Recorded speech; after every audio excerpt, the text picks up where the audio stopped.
The cheeriest cartoon ever made, looks like nothing but bright colors and silly laughs. But one of the show's own writers confirmed the little town sits on a real nuclear test site. A condom joke, a lead voice actor calling the sponge autistic, 7 friends long read as the 7 deadly sins. This is 3 hours of hidden SpongeBob messages, a slow drift through the secrets buried in the friendliest show on television. The jokes told twice. There is a certain kind of joke that lives 2 lives at the same moment. A child hears it and laughs at the silly picture on the screen, the falling and the shouting, the bright and harmless nonsense of it all. An adult sitting a few feet away hears the very same words and laughs at something else entirely, something the child will not understand for years, if ever. The joke itself does not change, only the ear that receives it changes. And the cheerful little show about a square yellow sponge who lives under the sea was built, from very early on,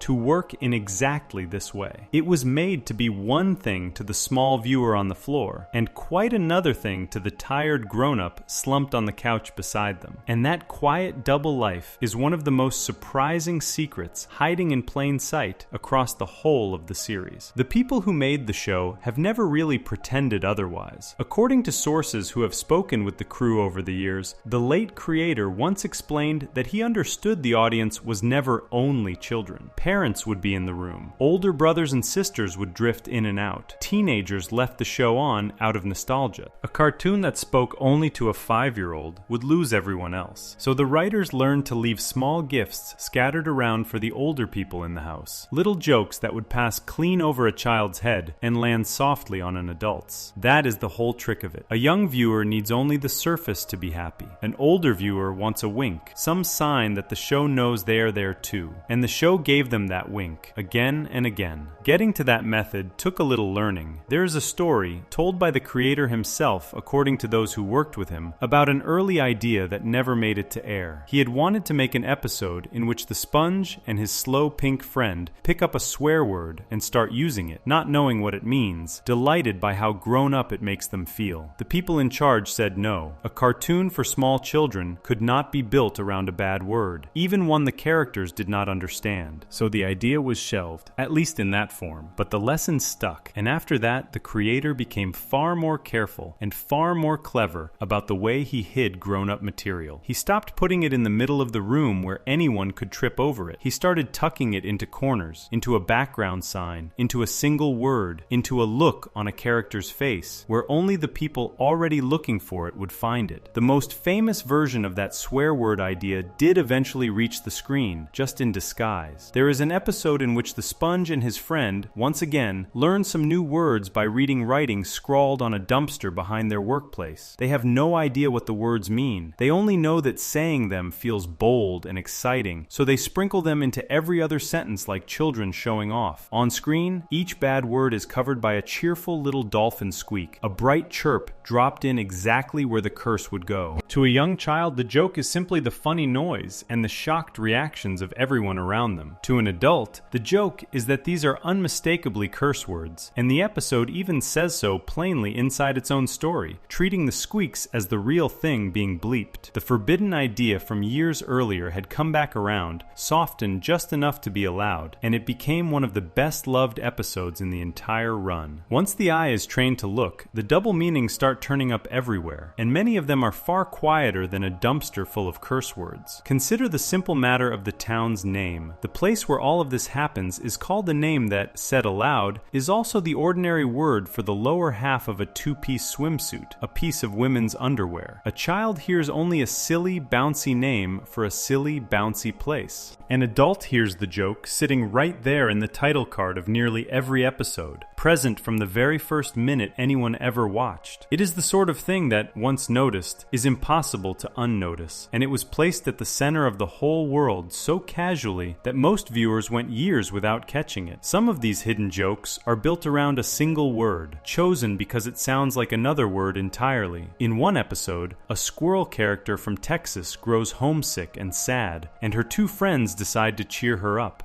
The slow pink one has a bright idea, and the sponge, thrilled, tells him that his brilliance is on display, that his genius is showing. The pink friend does not hear the word genius. He hears something else, a word that sounds almost identical, but means a private part of the body, and he yelps and covers himself in a panic, asking where. To a child, it is just the pink one being his usual foolish self, embarrassed for no clear reason. To an adult, the misheard word is the entire joke, and it is over in less than 2 seconds. That same homesick episode hides a second joke of the same shape. Later, the sponge is wrestling with guilt over something he has done, and the squirrel warns him about what she will do when she finds the culprit. The sponge grows nervous and blurts out an excuse, saying he needs to leave to get his hair cut. The squirrel, puzzled, points out that the sponge has no hair. Then she pauses, and a strange, uneasy look crosses her face, and she wonders aloud whether maybe, somewhere, he does. The show never says another word about it. It does not have to. A child moves on instantly. An adult is left sitting with a question they did not ask for and cannot quite shake, which is precisely the reaction the writers were fishing for. A great many of these grown-up jokes live in the space between what is shown and what is only suggested. In one episode, the sponge is trying, and failing, to convince his pet snail to take a bath. He resorts to a trick, pretending the bathtub is a treasure chest and holding up 2 bars of soap, which he calls gold coins. Then he tells the snail, with a knowing smile and a wink, not to drop them. To a child, this is nonsense, a sponge being silly with soap. To anyone who has ever seen a prison drama, the warning about dropping the soap carries a much darker and much more adult meaning, and the wink makes very sure the older viewers understand that the writers know exactly what they are doing. The whole gag is delivered and gone in the time it takes to hold up 2 bars of soap. The show was also willing to build a joke around a name that only sounds innocent. In one episode, the squirrel must fight her way up a tower of martial arts masters to rescue the sponge, who has fallen for a scam. The first master she faces is drawn as a broad cartoon of a Frenchman, complete with the striped shirt, the little hat, and the red scarf. He announces his name, and his name is a plain description of what he does, which is tickling. Put the Frenchman and the tickling together, and the name becomes a slang term for a specific kind of protection used during sex. The island the whole scheme takes place on is given a name that sits a single letter away from that same word. A child sees a goofy, tickling villain in a funny costume. An adult sees a joke that the writers barely bothered to bury at all, confident that the youngest viewers simply had no way to reach it. Not every hidden joke is about the body or about sex. Some of the quietest ones are about sadness, about the kind of disappointment that only makes sense to someone who has lived long enough to feel it. In one episode, a character wanders through a graveyard and passes a headstone with a name carved into it. The stone marks the resting place of the grumpy squid neighbor's hopes and dreams, the ones he buried long ago and still comes back to mourn with a single flower. He is shown weeping quietly over the grave of the life he never got to live, the concert halls he never played, the fame that never came. A passing crab dismisses him as a big baby and moves along. A child sees a silly gravestone and a cranky character crying. An adult sees something close to the bone, a small and honest picture of what it feels like to give up on the person you once meant to become, slipped into a cartoon about a talking sponge. The neighbor is often the vessel for this darker, more grown-up kind of humor, because his whole character is built out of thwarted longing. He dreams of being a great artist and a famous musician, and instead he stands at a cash register all day serving fast food to a town that does not care. His misery is played for laughs, but the laughs land differently depending on the age of the person laughing. To a child, his frowning and his groaning are simply funny, the way a scowling face is funny. To an adult who has spent years in a job they never wanted, the joke has a sting to it, a recognition that the writers clearly intended and clearly trusted the older audience to feel. The show would sometimes push its grown-up jokes right up against the edge of what a children's network would allow, and then step back at the last possible instant. In one episode, the sponge takes on a pet and ties ties it up outside his workplace, where it waits alone. Two customers wander by and mistake the creature for a coin-operated ride, the kind that bounces children up and down for a quarter. They begin searching the animal's body for the slot where the coin should go. The place they eventually find is left entirely to the imagination, because the moment one of them reaches for it, the creature kicks him clear across the parking lot, and the camera never shows a thing. A child sees two fools looking for a coin slot on a ride. An adult understands both what the fools were reaching for and exactly why the show chose to cut away before showing it. There is also a whole family of jokes that live in the split second, in a single frame that flashes by so fast most people never register it consciously. In one of the earliest episodes, the sponge falls apart with worry over a small mistake he thinks he made at work, and his home descends into chaos while he loses his grip. When his boss comes to check on him, the sponge appears wearing a pair of white underwear on his head like a hat, upside down so that his long nose pokes forward through the opening. The placement of that nose, jutting out through the front of the underwear, is a very adult visual joke about a very specific male reaction. It is on screen for only a heartbeat. A child sees a silly sponge with underwear on his head. An adult sees the joke and often has to rewind to be sure they saw what they think they saw. The background of the show is another quiet hiding place for these winks. In one episode, set at the rival restaurant across the road, sharp-eyed viewers notice something odd about the sign hanging over the door. Every letter in the restaurant's name is a proper capital, except for one small letter tucked into the middle, left lowercase for no reason anyone in the story ever explains. It is the kind of tiny, deliberate oddity that means nothing to a child and quietly delights the adults who spot it, a small private joke shared between the animators and whoever happens to be paying close enough attention. The show is full of these little planted details, rewards left in the scenery for the patient eye. A few of the grown-up jokes were bold enough to be about desire itself, dressed up as childish confusion. In one episode, the sponge watches television and grows strangely captivated by a swaying sea creature dancing on the screen. His eyes widen. He leans in. When his pet wanders into the room, he panics, fumbles for the remote, and changes the channel in a hurry, the way a person does when they have been caught watching something they should not. A child sees a sponge enjoying a dance and getting startled. An adult understands that the dancing creature is standing in for the sort of late-night programming that grown-ups watch alone, and that the panic is the panic of being caught. Nothing is ever shown. Everything is implied, and the implication is aimed squarely over the child's head. What makes all of this so remarkable is how gentle it is. None of these jokes are cruel, and none of them are truly dirty in the way that word is usually meant. They are sly rather than filthy, clever rather than shocking. The show never leers and never lingers. It plants the joke, lets it flower for a second in the mind of whoever is old enough to see it, and then moves on without comment, already 3 gags ahead. That lightness of touch is why the double meanings never spoiled the show for children, and why they only added to it for adults. A young viewer loses nothing by missing them. An older viewer gains a second show sitting quietly underneath the first. There is a reason this approach kept the series alive for so long, well past the years when its first audience of children had grown up. Those children became teenagers and then adults, and when they came back to the show as grown people, they found it was still speaking to them, only now in the second language they had been too young to hear the first time around. The jokes they had laughed at for their silliness turned out to have a whole other layer waiting patiently underneath, revealed only by the passage of their own years. Rewatching became a kind of treasure hunt, a way of discovering that a beloved childhood show had been quietly winking at their future selves the entire time. And so, the hidden messages of this cartoon begin not with anything sinister, but with something almost tender. A show designed to grow up alongside the people watching it. The double meanings are the most visible of its secrets, the ones anyone can find with a careful eye and a little life experience. But they are only the surface. Beneath the jokes lies a stranger and much older secret, one that is not about laughter at all, one that reaches down past the town's silly name and into the real history of the water water it sits in. Before going there, it is worth remembering how much care went into these small winks and how kindly they were meant, because the next hidden thing is far colder than a joke. Before we move on, if you're enjoying this analysis, please consider subscribing. It helps the channel tremendously. So the show's first secret is a friendly one, a set of grown-up jokes hidden in plain sight for the tired parents in the room. But the town's silly name points at something far darker than underwear. Beneath the water lies a real place and a real history of fire, and that is where we go next. Section 2. The Fire Under the Water. Names carry history in them, whether or not the people using them ever stop to notice. A word can be said 1,000,000 times, printed on lunchboxes and shouted by children, and still hold inside it the memory of something the speakers know nothing about. The name of the town where the sponge lives is one of those words. On the surface, it is a giggle, a pun about swimwear, a bright and bouncy label for a bright and bouncy place. But underneath that first meaning lies a second one, older and colder, that reaches back to a real spot on the real map, to a ring of islands in the middle of the Pacific Ocean, and to some of the most powerful and terrible explosions human beings have ever set off. The pun about underwear is not the only thing hiding in that name. There is a fire buried in it too. To understand the fire, it helps to go far away from the cartoon for a while, out to the wide and empty part of the ocean where the story really starts. In the Marshall Islands, a scattering of coral reefs and small atolls sits thousands of miles from almost anywhere. One of these is a ring-shaped reef made up of more than 20 tiny islands, enclosing a wide blue lagoon. For countless generations, it was home to a small community of people who fished its waters and lived by its tides. Then, in the years right after the end of the Second World War, the government of the United States decided that this remote and beautiful place would make an ideal spot for something dreadful. It would become a testing ground for the newest and most fearsome weapons on Earth, the atomic bombs, whose power the world had only just begun to grasp. The people who lived there were told they had to leave. According to historical accounts, the families were gathered together and asked, in the language of the time, to give up their home for the good of mankind and the ending of all world wars. Whatever they truly understood of that request, they were moved off their islands and resettled elsewhere, carried away from the only place their ancestors had ever known. And then, over the course of about 12 years, the tests began. From the middle of the 1940s to the end of the 1950s, the United States detonated a long series of nuclear devices at this one small ring of islands. More than 20 separate blasts in all. Some were dropped from planes, some were floated on barges, and at least one of the most famous was set off beneath the surface of the lagoon itself, sending a vast white column of water and vapor climbing into the sky. The scale of what happened there is hard to hold in the mind. One of the first great operations at the atoll was a pair of tests meant to study what atomic weapons would do to warships, and the second of those two was the underwater blast, the one that threw up that towering wall of spray. Years later came something even larger, the detonation of the first deliverable hydrogen bomb, a weapon so much more powerful than the ones dropped on Japanese cities that it stunned even the scientists who built it. That test spread radioactive dust across a far wider area than anyone had predicted, contaminating nearby islands and a fishing boat that happened to be in the wrong place. And it turned the name of the atoll into a byword for the raw, destructive force of the nuclear age. The land never truly recovered. Scientists once assumed the islands would be safe again within a few decades, and a small number of the original families were allowed to return in the early 1970s, hopeful that they were finally going home for good. But the soil was still poisoned, and the food that grew from it carried the poison into the bodies of the people who ate it, with terrible effects on their health. Within a few years, they had to be evacuated all over again, and the atoll was left empty. Studies carried out long afterward found that the ground there still gives off levels of radiation higher than what is measured in some of the world's most infamous disaster zones. To this day, nobody lives there. It is a ruined paradise, a place made unlivable by fire from the sky, its lagoon calm and blue above a seabed that remembers the bombs. Now hold that real place in mind and then return to the cartoon, because the connection between the two is not a wild leap invented by conspiracy-minded viewers. It begins with the plainest fact of all, which is the name. The Sponge's hometown shares its name directly with that ring of islands. The silly swimwear pun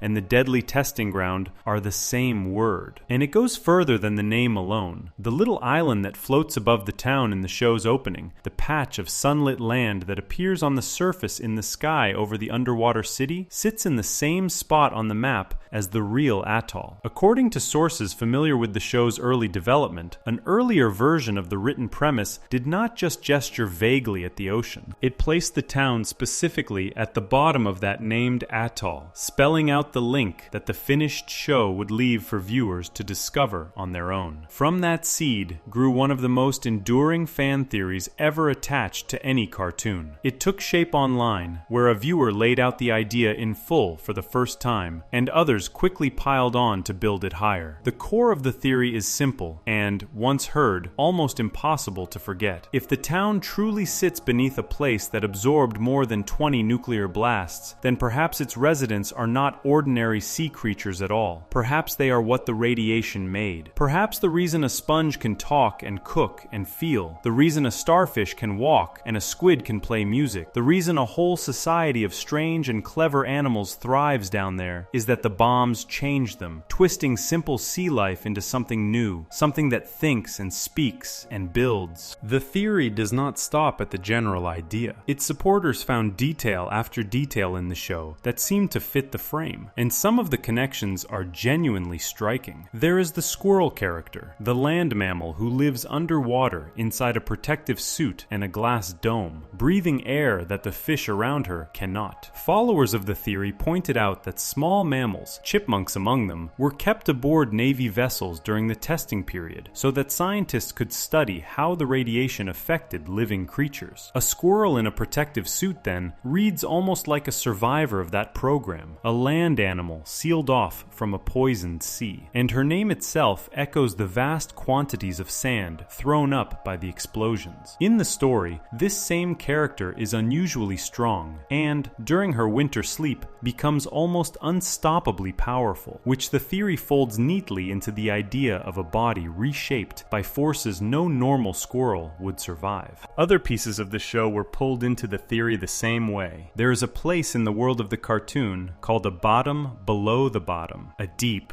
dark, deeply strange location where the residents are even weirder than those in the main town, where the rules of physics bend and the creatures seem barely creature-like at all. Believers in the theory suggested that this eerie, deeper zone could be a crater, the pit left directly beneath where a bomb went off, and that its residents are the most heavily mutated of all, warped by an even closer brush with the blast. And then there is the matter of the explosions themselves. Throughout the series, whenever something blows up, the burst of fire and smoke tends to bloom into a particular shape, a rising, spreading, top-heavy cloud. Sharp-eyed viewers notice that this shape closely resembles the real photographs of the underwater test at the atoll, the same towering column of water that the real bomb produced. Some have gone so far as to say the show drew directly on that imagery. For years, all of this remained exactly what fan theories usually remain, which is a fun and slightly unsettling idea that no one connected to the show would confirm or deny. The people who made the cartoon stayed quiet, and a large network that owns the show at one point pushed back on the darker reading, stating that the town is simply a made-up place and not tied to that grim chapter of history. The theory lived in the space between, too well supported to dismiss and too unofficial to trust, passed around endlessly by fans who could not quite decide whether they were being clever or being fooled. Then, decades into the show's life, something unusual happened. During a filmed conversation that brought the main voice cast back together, the subject of the nuclear theory came up, the way it always does, and one of the actors mentioned how much he had always liked the idea that the whole world of the show grew out of the atomic testing at the atoll. He said it the way people say things they assume to be a charming untruth. But then one of his colleagues, a man who had not only voiced the character for years, but had also written many episodes of the show himself, spoke up and told him it was true. Absolutely absolutely true, he said. When the surprised actor pushed back, saying he had spent years telling people it was not true, the writer held firm. It was true, he repeated, and that had been part of the fun of the whole thing from the start. The real question, he suggested, had only ever been how far they were willing to take the concept. That moment changed the theory's status entirely. For the first time, someone who had actually helped build the show was saying, on camera, that the connection to the nuclear tests was real, a deliberate piece of the world's foundation rather than a coincidence readers had projected onto it. And the writer went further still, hinting at something even darker in the original conception. According to what he described, the earliest idea behind the setting imagined a world in which the surface, the human world, had been destroyed or left in ruins, and the undersea civilization was what remained afterward. That vision does not perfectly match the show as it eventually aired, since humans and the surface world do turn up here and there across the episodes and films. But the very fact that such a bleak starting point existed at all, buried under all the color and the laughter, is a genuinely startling thing to learn about a cartoon so relentlessly cheerful. It is worth being careful and honest about what this confirmation does and does not settle, because the show's history here is tangled. One writer speaking warmly about the origins of an idea is not quite the same as an official, final, studio-stamped decree, and the network's earlier pushback shows that not everyone connected to the property tells the story the same way. The safest way to hold it is this: the link between the town's name and location and the real atoll is beyond dispute, written into the geography of the show and traceable back to its earliest development. The larger theory that the residents are radiation-born mutants and the world is a post-apocalyptic ruin is something a longtime writer has now openly embraced as part of the fun and the intent, even as the finished show softened and complicated that vision over its many years. Both things can be true at once, the plain fact and the darker reading, and the space between them is exactly where a story like this becomes most interesting. What lingers is the strangeness of the contrast. Here is a show that generations of children have watched over breakfast, a show about friendship and jellyfishing and burgers and laughter, and its foundation stone turns out to be one of the darkest episodes of the 20th century. The bright town with the silly name is planted, in the logic of its own creators, on top of a real graveyard of a place, an atoll where families were driven from their homes and never allowed to return, where the ground still hums with poison, where humanity flexed its most terrible power against a scrap of paradise and left it hollow. The pun about swimwear was always sitting on top of that. The word was always doing two jobs at once, the way the jokes in the last chapter did, saying one thing to the child and something else entirely to anyone who knew the history. There is even a small, sad beauty in the way the show handles its own buried origin. It does not dwell on the horror. It does not lecture. It takes the darkest possible starting point and grows something joyful out of it. A world where the survivors of an unthinkable event do not mourn, but instead cook and dance and chase jellyfish across the fields. If the residents really are what the fire left behind, then the show is, in a strange way, an argument that life persists, that even after the worst thing imaginable, something can crawl up out of the crater and learn to laugh again. That may be reading too much into a cartoon, or it may be exactly the kind of quiet, hopeful message that gets folded into a children's show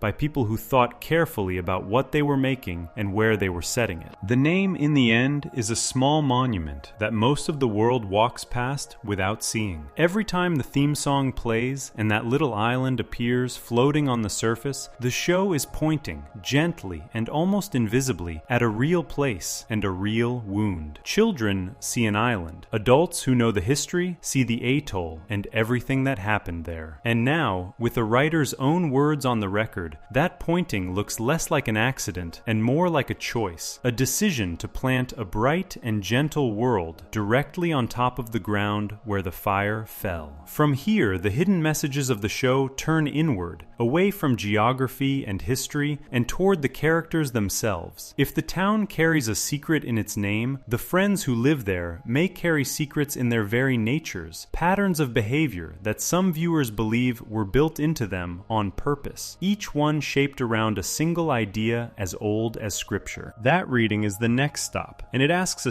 simple, unsettling question about the little group of friends everyone thinks they know so well. Before we move on, if you're enjoying this analysis, please consider subscribing. It helps the channel tremendously. So the town's cheerful name hides a real ring of islands and a real history of nuclear fire, a darkness that one of the show's own writers has now called true. But the secrets do not stop at the map. They may be built into the friends themselves, each one quietly shaped around an ancient idea, and that strange design is where we turn next. Section 3. 7 Friends, 7 Faults. Long before there were cartoons, there was a list. For many centuries, thinkers in the Christian tradition kept and taught a short catalog of the deepest human failings, the vices believed to sit at the root of every other kind of wrongdoing: pride, greed, lust, envy, gluttony, wrath, and sloth. 7 faults, no more and no less, meant to cover the whole map of how a person can go wrong. Painters put them on cathedral walls. Poets built entire worlds around them. Preachers warned against them for generations. And then, a very long time later, in a brightly colored show about a talking sponge, some viewers began to notice that the little circle of friends at the heart of the story seemed to line up with that ancient list almost perfectly. One friend for each fault, as if the whole cast had been quietly assembled from the oldest catalog of human weakness ever written down. The idea did not come from the show announcing it. It came the way most of these hidden readings come, from fans looking closely at characters they already loved and finding a pattern that would not go away once seen. The reasoning behind it is unusually tidy, which is part of why it spread so far and stuck so firmly. There are 7 main figures in the world of the show, and there are 7 deadly sins, and the matching between them turns out to require almost no stretching at all. Each character has one enormous, defining flaw, exaggerated far past anything a real person would carry, and each of those flaws happens to correspond to exactly one entry on the old list. Fans found they could hand out the 7 sins around the group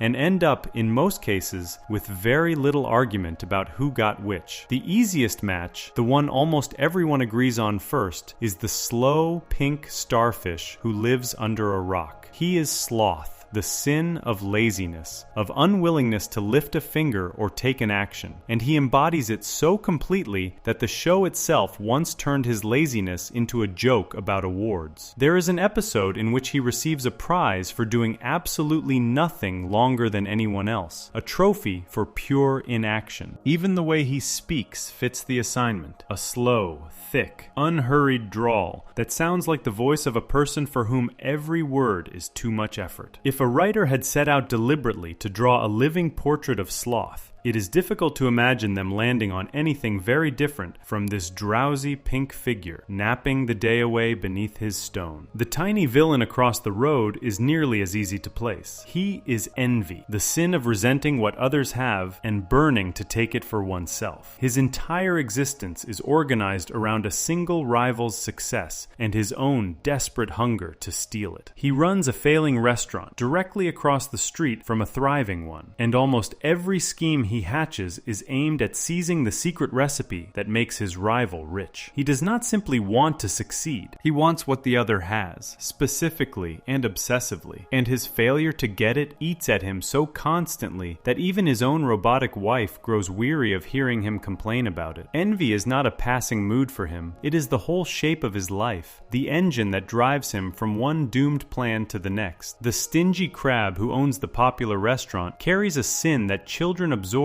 almost without noticing, because for many young viewers, he is their very first cartoon picture of what greed looks like. Money is not merely important to him, it is the thing he loves above all others, above comfort, above safety, above the people who work for him, and even, at his worst, above his own daughter. He underpays and overworks his employees, he squabbles endlessly over the smallest coins, and in one memorable episode, he risks serious injury reaching into a garbage disposal for a single dropped dime. His whole philosophy can be boiled down to the idea that the money is always right, and he lives by it, with a devotion that would be frightening if it were not so funny. Greed fits him the way a shell fits the creature inside it. The grumpy squid neighbor is generally handed wrath, the sin of anger and hatred, and the desire to lash out at the world. His defining trait is a simmering resentment of nearly everyone around him, a bitterness that flares constantly into cruelty. Most of the time, it comes out as sharp remarks and small mean pranks, the ordinary meanness of a person who cannot stand his own life. But now and then, it curdles into something darker. In one episode, his contempt sets off a chain of events that leads him to believe he has handed his cheerful coworker a bomb hidden inside a pie, a plot that begins in pure spite. His anger is rarely satisfied and never really cured, and it colors every interaction he has, which makes wrath a natural home for him. The squirrel scientist is usually assigned pride, the sin of excessive self-regard, of placing oneself above others. She is, by a wide margin, the smartest resident of the town, and she knows it, and she does not let anyone forget it. She defines herself by her sharp mind and by her home region, taking fierce pride in both, and she bristles instantly at any hint of ridicule directed at either. When she feels she has been mocked or looked down on, she becomes indignant and combative, determined to prove her superiority. There are whole episodes built around her need to demonstrate that her kind of creature is better than the sea creatures around her, that her intelligence and her origins make her the finest thing in the water. Pride, the conviction of one's own greatness, sits comfortably on her shoulders. The pet snail is the gentlest and most surprising of the assignments, given gluttony, the sin of overindulgence, usually in food. It works better than it first appears. A running thread through the whole series is the constant need to feed the snail, the reminders never to forget his meals, the small crises that erupt when he goes hungry. In one story, he even runs away because he was not fed. His appetite is a recurring engine of the plot, a bottomless need that must always be tended. There is a strange, later glimpse of the snail's inner life that shows him living, in his dreams, like royalty descended from wealth. And some fans have suggested that his endless hunger might be the leftover appetite of a creature born to lavish excess. Whether or not that flourish is intended, the plain fact of the snail's ceaseless eating makes gluttony fit him well enough. And then there is the sponge himself, at the center of the circle, given the sin that seems, at first, to make the least sense of all: lust. To a viewer who thinks of lust only in its narrow, adult meaning, assigning it to the sweet and childlike hero of the show feels almost absurd. But the old word is broader than that. In its wider sense, lust can mean an overwhelming, excessive love or eagerness, a hunger for life and for others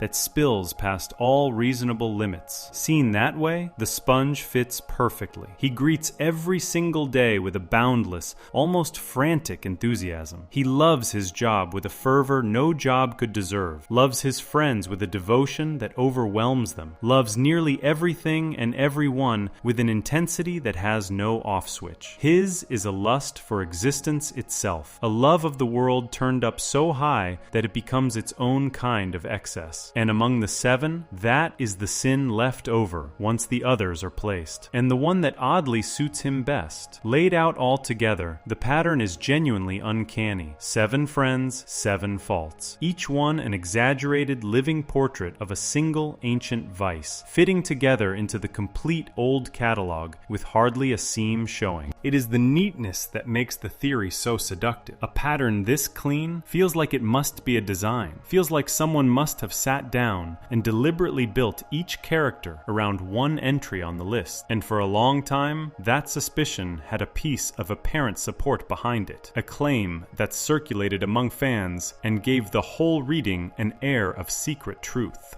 That claim held that the connection was not a fan invention at all, but the creator's own plan from the beginning. According to a story passed around by devoted viewers, one of the show's writers had once mentioned, in a recorded commentary track included with an early home video release, that the creator had deliberately based the 7 main characters on the 7 deadly sins. If that were true, it would settle everything. It would turn the theory from a clever reading into a confirmed fact. secret, a hidden blueprint that the audience had finally decoded. And so the belief spread that the pattern was intentional, that the show had been quietly telling a story about human vice under the cover of undersea comedy the entire time. But when the question was finally put to the people who actually made the show, the answer turned out to be softer and more slippery than the legend suggested. In the same filmed reunion where the nuclear origin was confirmed, the cast was asked directly about the 7 deadly sins reading. The responses were mixed and thoughtful rather than triumphant. The actor who voices the squid noted that he could see the resemblance in a couple of cases, the starfish and the crab in particular, but not really across the whole group. The writer who voices the little villain, the same man who had spoken so firmly about the nuclear origins, was gentler and vaguer about this one. He suggested that there had indeed been an idea early on that each character would represent something, that the cast was built a bit like the passengers on an old television comedy where every figure stood for a distinct type, but he stopped short of confirming the strict one-to-one matching of the theory. The idea, as he described it, was more that each character embodied some particular kind of thing, something less tidy and less nameable than declaring flatly that one was lust and another was greed. That is a careful and revealing answer. It does not deny that the characters were built around distinct, exaggerated traits. In fact, it confirms exactly that, which is why the pattern feels so real. Each figure genuinely was designed to be a walking embodiment of one dominant quality, and that deliberate design is precisely what makes them line up so well with any list of strong human types, including the old list of sins. But it also gently pulls back from the neat claim that the 7 vices were the specific template, the checklist the creator worked from. The truth sits in between, as it so often does. The characters were built to be extreme, single-note portraits of particular human tendencies, and the 7 deadly sins happen to be one very old and very famous catalog of exactly those tendencies. So the match is close without necessarily being the plan. Even the individual assignments turn out to be less airtight than the theory pretends. The little villain, so easily labeled envy, also carries a great deal of pride and a great deal of anger, and could be argued into more than one slot. The squid, so naturally called wrath, can also be strikingly vain about his art and his looks. The lead actor who voices the sponge, when asked about his character being lust, offered a much simpler picture of the fellow, saying that, if anything, the sponge would just want to spend even more time working at the restaurant he loves, hardly the portrait of a creature ruled by lust in any usual sense. The matches are close enough to feel meaningful, and loose enough to fall apart under hard pressure, which is the natural state of almost every reading of this kind. None of this makes the pattern less interesting. If anything, it makes it more so, because it reveals something true about how the show was actually built and why it works. The creators set out to fill their world with characters so sharply drawn, so reduced to a single overriding quality, that a child could grasp each one instantly. The lazy one, the angry one, the greedy one, the proud one, the hungry one, the jealous one, the one who loves everything too much. That kind of clean, bold character design is what lets a young viewer follow the stories without effort, and what makes the figures so endlessly memorable. And because human beings have been sorting their own worst qualities into short, memorable lists for thousands of years, the show's cast of extreme personalities was always going to rhyme with those old lists, whether or not anyone planned it that way. So the 7 deadly sins reading ends up being both true and not quite true, in a way that is very typical of the show's hidden messages. It is true that the characters are deliberate portraits of exaggerated human flaws. It is true that those flaws line up strikingly well with the ancient 7. It is not confirmed that the 7 sins were the specific recipe, and the people who made the show have gently declined to say so, offering instead a looser account of what they were doing. The pattern is real, the intention behind it is blurry. And the blur is the honest place to leave it, a hidden design that the show's own makers will admit to only halfway, teasing the audience with a yes and a no in the same breath. There is one more thread worth pulling before moving on, because it hints at where the hidden readings of these characters go next. Some viewers were not content to see the friends as a catalog of sins. They looked at the same behaviors: the sponge's frantic energy, the squid's deep gloom, the starfish's simple mind, and saw something else entirely, something more modern and more clinical, a hidden map not of ancient vices, but of the human mind and its many ways of struggling. That reading is darker in a different direction, and it drew a response from someone who would know better than anyone, and it is where the story turns next. Before we move on, if you're enjoying this analysis, please consider subscribing. It helps the channel tremendously. So the 7 friends line up almost perfectly with the 7 oldest human faults, a pattern the show's makers will only half admit to. But another set of viewers looked at those same characters and saw something more clinical hidden inside them, a map of the struggling mind, and one of the show's own voices has quietly weighed in on it. That reading is where we go next. Section 4, A Map of the Mind. Somewhere along the way, the world developed a habit of taking the things it loved from childhood and turning them over to look for cracks. A beloved show is no longer simply enjoyed. It is examined, analyzed, held up to the light, and inspected for hidden meaning, as if every warm memory must secretly contain a puzzle. And of all the shows subjected to this treatment, few have been re-examined as often or as intensely as the one about the sponge. Having already been read as a hidden lesson in ancient vice, the little group of friends was eventually read a second way, through a far more modern lens, one built not out of scripture, but out of the language of doctors and clinics. Some viewers looked at the same familiar faces and saw, instead of 7 sins, 7 struggling minds, a hidden map of the many ways a person can be shaped by the workings of their own head. This reading did not grow slowly over years the way the older theories did. It arrived in a rush. In the early part of 2023, a short video posted to a social platform laid the idea out plainly, walking through the main characters one by one and matching each to a recognized mental condition. The video struck a nerve in a way its creator clearly did not expect. It raced across the internet, gathering an audience that eventually climbed into the tens of millions, and it left a great many people sitting in stunned silence, wondering how they had watched the show for their entire lives without ever seeing what now seemed so obvious. The person who made it described herself half-jokingly as a conspiracy theorist, and followed it with a second video expanding the idea to even more characters, and between the two of them, the theory lodged itself permanently into the way a whole generation talks about the show. The heart of the theory is a set of matches, one condition handed to each figure, and like the older readings, it draws its power from how neatly the assignments seem to fit. The sponge himself, the version most people settle on, is read as a picture of attention deficit hyperactivity disorder. The case for it writes itself once the idea is planted. He is almost never still. His attention leaps from one thing to the next like a stone skipped across water, and he struggles to hold focus on anything that fails to excite him, while locking on with total, tunnel-visioned intensity to the handful of things that do. His moods swing fast and wide. His energy seems bottomless. To viewers who recognize those patterns from their own lives or the lives of people they love, the sponge stops looking like a random bundle of cartoon quirks and starts looking like a portrait drawn from the inside. The gloomy squid neighbor is the character the theory places most gently and most often. Read as a study of depression. His whole existence is colored by a heavy, settled sadness, a flatness that no amount of good fortune seems able to lift. He isolates himself. He takes little pleasure in the things that once meant everything to him. He mourns the life he never managed to build and drags himself through the days at a job he despises, surrounded by people whose happiness only deepens his own gloom. There is a reason the image of him weeping over the grave of his own hopes and dreams struck so many adult viewers so hard. It reads less like a cartoon gag and more like a snapshot of what it feels like to lose the thread of one's own life. and the depression reading simply gives that feeling a name. The other assignments come with varying degrees of confidence, and, in some cases, real discomfort. The slow pink starfish is often placed under labels touching on intellectual disability, a matching that many viewers find funny and many others find uneasy, since it turns a gentle running joke about foolishness into something closer to mockery of real people. The stingy crab, with his overwhelming fixation on money and his need to have everything ordered around a single obsession,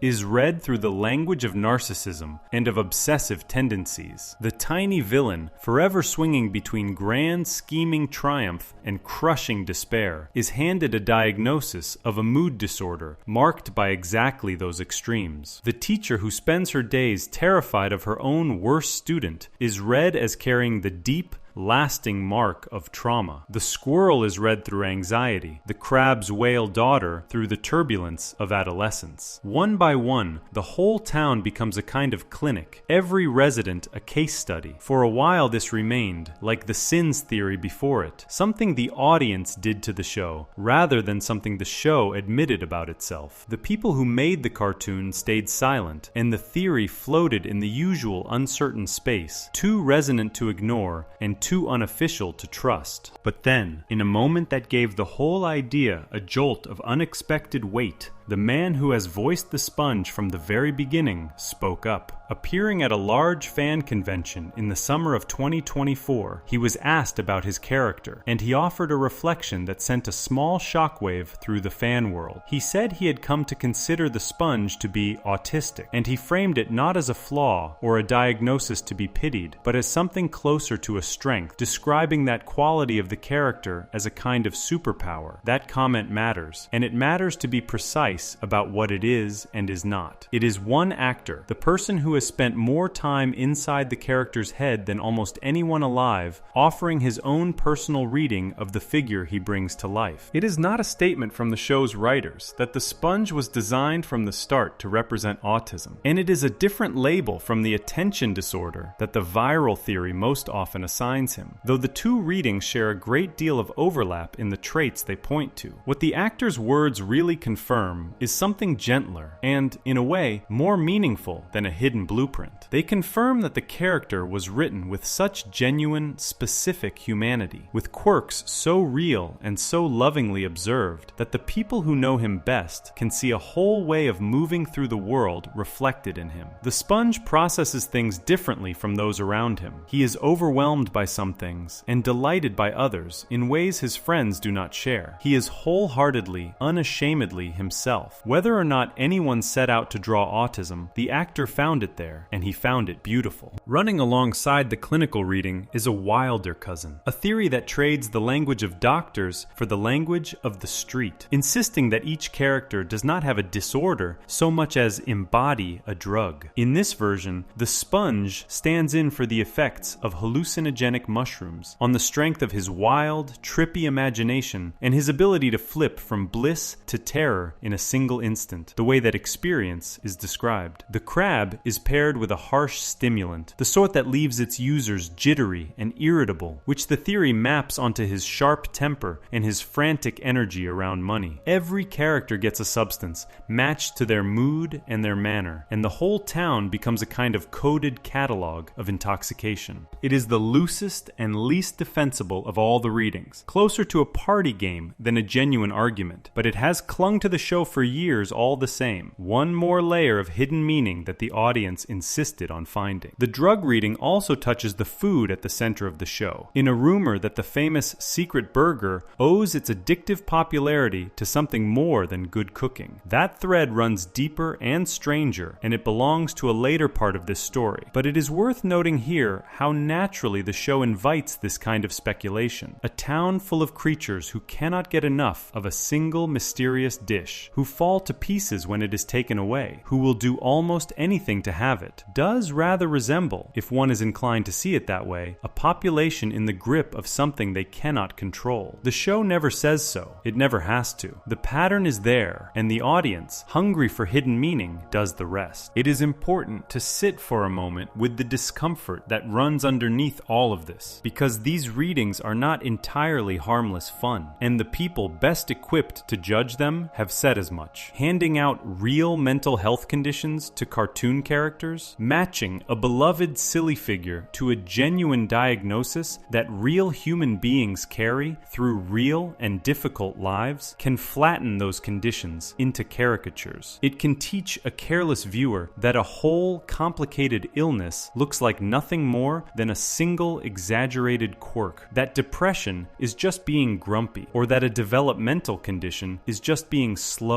or foolish. Those are damaging simplifications. A person who actually lives with one of these conditions might well see the character meant to represent them and feel not seen but mocked, reduced to a punchline. Commentators who have written about the theory have pointed out this danger plainly, warning that a game which feels clever and even kind from the outside can carry a real sting for the people whose lives it borrows. And yet there is another side to it, one that explains why the readings resonate so deeply rather than merely offending. The reason so many viewers see themselves and the people they love in these characters is that the characters were written with unusual honesty about how it feels to be a mind that does not quite match the world around it. The gloomy squid genuinely does capture something true about despair. The restless sponge genuinely does capture something true about a mind that runs faster than its surroundings. The frightened teacher genuinely does capture something true about the way fear can lodge in a person and never fully leave. Those truths were built into the show not as diagnoses, but as character, as the deep and specific texture that makes these figures feel alive. When a viewer recognizes their own struggle in a cartoon, the recognition can cut two ways at once. It can wound if it feels like a joke at their expense. It can comfort if it feels like being understood by a show that loved its characters enough to give them real inner weather. That double edge is the honest truth of the whole clinical reading. The show did not set out to be a textbook of the mind, and treating it as one does real harm to real conditions and the people who live with them. But the show did set out to fill its world with characters who feel genuinely, achingly human beneath all the color and the nonsense. And that deep humanity is exactly what makes the map of the mind so easy to draw across their faces. The hidden message here, if there is one, is not that the sponge has a disorder or the squid is clinically ill. It is that a children's cartoon took the trouble to make its characters feel real enough that grown people, decades later, would look at them and see the shapes of their own struggles staring back. The man who voices the sponge understood this better than any theorist. When he called the character autistic and then called that a superpower, he was doing something the harsher versions of the theory never manage. He was refusing to treat difference as damage. He was looking at a figure who moves through the world in his own strange, joyful, single-minded way, who feels everything more intensely than the creatures around him, who is unfailingly kind and unfailingly himself. And he was saying that this way of being is not a defect to be diagnosed, but a gift to be celebrated. That is a far more generous reading than the one that simply pins a label to a cartoon and moves on. And it may be the closest thing to a real hidden message in this whole tangle, delivered not by the writers in secret, but by the actor, out loud, years after the fact, as a kind of quiet defense of the character he has loved for so long. So the Friends can be read as a catalog of the mind, just as they can be read as a catalog of sin. And both readings share the same root and the same limit. They work because the characters are extreme, single-note portraits, sharply drawn and deeply felt, which makes them line up with almost any framework a viewer cares to lay over them, from ancient vice to modern medicine. And they fail, or at least strain, at the same point, because no cartoon figure built to be a broad and simple type can honestly carry the full weight of a real human condition. The pattern is real, the design behind it is loose. The meaning is mostly what the audience brings to it, which is why these readings tell as much about the people watching as they do about the show itself. There is a thread running through everything so far, worth naming before the story moves on. Each of these hidden readings, the sins and the disorders alike, treats the characters as symbols, standing in for something larger. But the show hides a different kind of secret too, one that has nothing to do with what the characters represent, and everything to do with what the animators actually drew into the frames. Buried in the scenery, tucked into single flashing images, folded into references that most children could not possibly have recognized, sit jokes and nods aimed at a completely different kind of knowledge. Before we move on, if you're enjoying this analysis, please consider subscribing. It helps the channel tremendously. So the same friends who map onto 7 ancient sins can also be read as a map of the struggling mind, a reading so resonant that even the sponge's own voice has quietly embraced part of it. Set the symbols aside now though, because the animators buried a stranger set of secrets directly into the frames, references no child was ever meant to catch. Those hidden nods come next. Section 5. The references no child could catch. Every so often, a children's show reaches out and touches something far older than its young audience could possibly know. A background object, a single line, a strange figure standing in a doorway, and suddenly, the cartoon is quietly nodding at a piece of film history or literature that the small viewers on the floor have never heard of and will not encounter for years. The show about the sponge did this constantly, threading its bright and silly world with references pitched at a completely different kind of knowledge, the knowledge of old movies and classic books and the corners of culture that only adults tend to explore. These were not jokes about the body or winks about grown-up subjects. They were something rarer, small doorways into the wider world, hidden in a cartoon and waiting to be recognized by whoever happened to already know what they were looking at. The most famous of them all began, appropriately enough, in the dark. There is an episode in which the sponge and his gloomy squid coworker are forced to keep their restaurant open through the whole of the night, a shift neither of them wants. To pass the empty hours and to torment his cheerful colleague, the squid invents a ghost story about a terrible figure who supposedly haunts the night shift, and he lists the signs that will herald this monster's arrival. The trouble is that each invented warning promptly comes true, one after another, until both of them are frozen with fear. 2 of the eerie signs turn out to have perfectly ordinary explanations, but the third, the flickering of the lights, is revealed to be the work of a strange, bald, long-fingered figure with pointed ears and a ghastly grin, who flips the light switch on and off, and then smiles at the camera before the scene ends. To the children watching, this figure was pure nonsense, a random and slightly unsettling creature dropped in for a scare and a laugh, all the funnier because nobody had any idea who he was. But he was not random at all. He was a nearly exact recreation of the vampire from a silent horror film made in the early 1920s, one of the very first vampire movies ever put on screen, a film so old and so obscure to modern children that his appearance in a cartoon was, for millions of young viewers, the first time they had ever laid eyes on him. The cartoon did not explain him. It did not need to. It simply placed one of the founding images of horror cinema into a joke about a fast food night shift, and trusted that the adults would gasp with recognition while the kids laughed at the funny, scary man. The story of how that figure ended up in the episode is a small window into how these hidden references were born. According to the writer who worked on it, the ending had originally featured an entirely different character, a creature introduced earlier in the story, whom the sponge was responsible for feeding, and that earlier character was meant to be the one flicking the switch. When the first version of the joke was cut, the writer had to find a new way to end the scene, and he reached back into his own childhood for it. He remembered a magazine about classic monster movies that he had pored over as a boy, a magazine full of images from old films he could not actually watch, only glimpse. One image had stuck with him, a still of that silent vampire standing in a doorway, a picture he had encountered with no context at all as a strange and disconnected shard of something larger. He decided to hand that same disconnected, contextless jolt to a new generation, dropping the vampire into the cartoon cartoon exactly as he had first met him, as an image with no explanation attached. He understood precisely what he was doing, and he later described the strange symmetry of it. His own first meeting with the character had come as a jarring, out-of-place horror image with no story around it. And because of the cartoon, for the next 20 years, countless other people would have their first meeting with that same character in exactly the same way, as a bizarre, disjointed flash of horror in the middle of something completely unrelated. The reference did not just borrow from film history. It passed along the very feeling of stumbling onto film history sideways, of catching a glimpse of something old and important before you have any idea what it is. The reach of that single joke turned out to be astonishing. The figure was so beloved, and the gag repeated so often, that the vampire became a recurring character across the series, turning up again and again over the years, and eventually appearing in spin-off shows as well, even as a small child version of himself in one of them. And the influence spilled far beyond the cartoon's own borders. Decades later, when a celebrated filmmaker set out to make a new, serious version of that same silent vampire story for the modern screen, he openly acknowledged that the cartoon had done something remarkable. It had kept the old monster alive in the minds of 2 entire generations, introducing him to young people who would otherwise never have met him, and in doing so, it had helped prepare the ground for a whole new film. A children's cartoon about a talking sponge had become, without anyone quite intending it, one of the main reasons a nearly century-old horror icon still lived in the popular imagination at all. The old vampire was far from the only serious work of film hiding in the show. There is an episode set in a prehistoric time, showing the ancestors of the main characters as cavemen living in a primitive Stone Age world. In one sequence, these early creatures make a discovery, learning that they can use the objects around them, and the whole scene is staged and framed as a loving recreation of one of the most famous moments in the history of cinema, the opening of a landmark science fiction film about the dawn of human intelligence and the tools that came with it. In the original film, primitive beings gathered around a mysterious object and suddenly grasped that they could turn what lay around them into instruments of power. In the cartoon, the prehistoric sponge and starfish have the same flash of insight, though they use their new understanding for something far sillier than the original ever imagined. The homage is unmistakable to anyone who knows the source, right down to the way the scene is shot, and it flew so completely over the heads of most viewers that when it was rediscovered and shared widely many years later, a great many adults were stunned to realize what had been sitting in a children's cartoon the entire time. That same landmark film left a second fingerprint on the show. In an episode where the characters journey into space, various objects float past the screen as they leave the ground behind, drifting in the weightlessness. Among them is a book, and the title on its cover is a direct nod to the very same science fiction film and the novel that accompanied it. To underline the reference for anyone paying attention, the music playing beneath the scene is made to echo the grand, sweeping classical pieces that the original film had used so memorably. It is a layered joke, working on the eye through the floating book and on the ear through the borrowed style of the score, and both layers are aimed squarely at viewers old enough to have encountered the source. A child sees a book floating in space. An adult hears an entire cinematic masterpiece being gently saluted in the background. The show reached into beloved literature as well, not only film. In one moment, a character delivers a line that will sound instantly familiar to anyone who has spent time with a certain famous fantasy story, and urging to keep something secret and to keep it safe. The phrase belongs to one of the most quoted moments in that whole sprawling saga, a warning about a dangerous object of great power. Dropped into the cartoon, it becomes a small, knowing wink, meaningless to a child who has never read the books or seen the films, but a bright little spark of recognition for anyone who has. These literary nods are quieter than the visual ones, easy to miss even for adults, but they are woven through the series all the same, small tributes to the stories the writers themselves had loved. There is a pattern in all of these references, and it says something warm about the people who made the show. They did not talk down to their audience, and they did not assume the children watching would stay children forever. They planted these references knowing full well that most young viewers would sail right past them, and they planted them anyway, partly for the adults in the room, and partly, it seems, as a gift to the future. A child who catches none of these nods loses nothing. But that same child, growing up, Encountering the silent vampire film, or the great science fiction epic, or the famous fantasy saga for the first time might feel a sudden jolt of familiarity, a sense that they had somehow met this thing before. And they had, in a cartoon, years earlier, without ever knowing it. The references were seeds, scattered across a children's show, and left to sprout in adult minds much later. The show also carried a different kind of hidden presence, one that lived not in the drawings, but in the voices. Over its long run, an enormous roster of famous people quietly lent their voices to the series, slipping into the roles of odd background creatures and one-time characters. Musicians, actors, athletes, and stars of every kind turned up in the water, most of them unrecognizable to the children who were the show's main audience. A young viewer heard only a funny voice attached to a funny fish. An older viewer, or a curious one reading the credits, might suddenly realize that a particular strange character